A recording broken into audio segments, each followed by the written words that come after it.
மாநாடு போல இங்க நடந்து கொண்டிருக்கிறது. திமுக நல்லா கேட்டுக்க, நீ வார வாரம் தளபதி அவர்கள் சனிக்கிழமை வெளியில வந்து பிரச்சாரம் பண்ணும் பொழுது நீ அதை தடுத்த. ஆனா இன்னைக்கு ஒவ்வொரு சனிக்கிழமையும் பனையூர்ல படையெடுத்து வந்து கொண்டே இருக்கிறார்கள். மாற்று கட்சியிலிருந்து எங்கள் ஆசானின் முன்னிலையில் தளபதியை பார்த்து இந்த கட்சியில் இணைய வேண்டும் என்பதற்காக. இதுதான் வரலாறு. ஒரே மாசத்துல எப்படி வரலாறு மாறிச்சு பாத்தியா?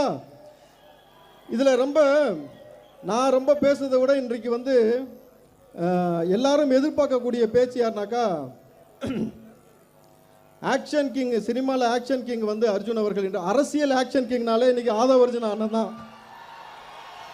அரசியல் ஆக்ஷன் கிங் ஆதவ அர்ஜுன் அண்ணன். அவர் களத்தில் இறங்கும் போது தான் இன்றைக்கு திமுக அவர் ஒரு அடி அடிச்சுட்டு போயிறாரு. என்ன மாதிரி அடிக்கிறார் தெரியுமா? அவர் வாலிபால் எப்படி பந்து அடிக்கிற மாதிரி அடிக்கிறாரு. ஓடி போய் பந்து எப்படி வலையில உளிதோ அதே மாதிரி அவர் அடிக்கிற அடிக்கு ஒவ்வொரு பையனும் ஓடி போய் பொந்துக்குள்ள ஒளிஞ்சுக்கிட்டு ஒப்பாரி வைக்கிறானுங்க திமுக. நல்லா புரிஞ்சுக்கோ, வரலாற்று சிறப்பு மிகுந்த நிகழ்வு நடந்து கொண்டிருக்கிறது.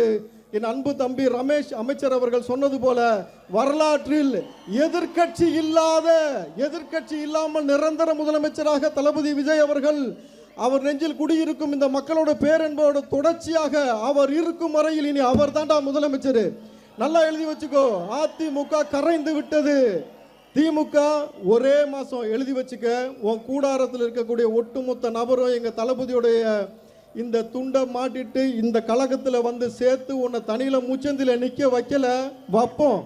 ஏன்னா நீ மக்களாக மதிக்காம ஆணவ பேச்சு, போதை, கஞ்சா, சாராயம் எல்லாத்தையும் ஊத்தி வச்சுட்டு இந்த 1000 ரூபாய் கொடுக்குற ஸ்கீமுக்கு மட்டும் வெக்கமில்லாம பேசுறீங்க. ஸ்டாலின் ஆட்சி தொடர்கிறது. ஏண்டா இந்த பொறுக்கி போய கஞ்சா போட்டு பெண்கள் மீது வந்து ஆபாசமாக கை வைக்கிறது போது அப்ப சொல்லு ஸ்டாலின் ஆட்சி தொடருதுன்னு. விதை நீ போட்டது, நீ போட்ட விதைய வேரோடு அறுத்து கொண்டிருக்கிறது திரு ஜோசப் விஜய் அவர்களுடைய ஆட்சி, எங்கள் அண்ணன் தளபதி விஜயோட ஆட்சி. அவரை நீங்க அவ்வளவு சாதாரணமா இடப்படாத. நான் திரும்ப இல்லை, டே 1ல இருந்து சொன்னேன்.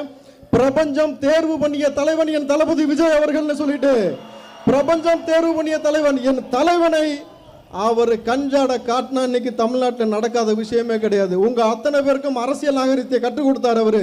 என்ன சொன்ன நீ? 6 மாசத்துக்கு பேச மாட்டேன், இந்த ஆட்சியை பத்தி விமர்சிக்க மாட்டேன், பொத்திக்கிட்டு இருப்பேன்னு சொன்ன. 2 நாள் முடிஞ்சவனால வைத்தறிச்சல குலுங்கி கொண்டிருக்கிறீர்கள். எழுதி வச்சுக்கோ, திமுக ஜூலை மாசம் ஆடி மாசத்திலிருந்து உனக்கு ஆட்டம் காண போகுது. உன்னுடைய கூடாரமும் காலியாகி, தம்பி ரமேஷ் அமைச்சர் அவர்கள் சொன்னது போல எதிர்கட்சி என்ற ஒரு கட்சி இல்லாமல் இனி தமிழ்நாட்டுடைய நிரந்தர முதல்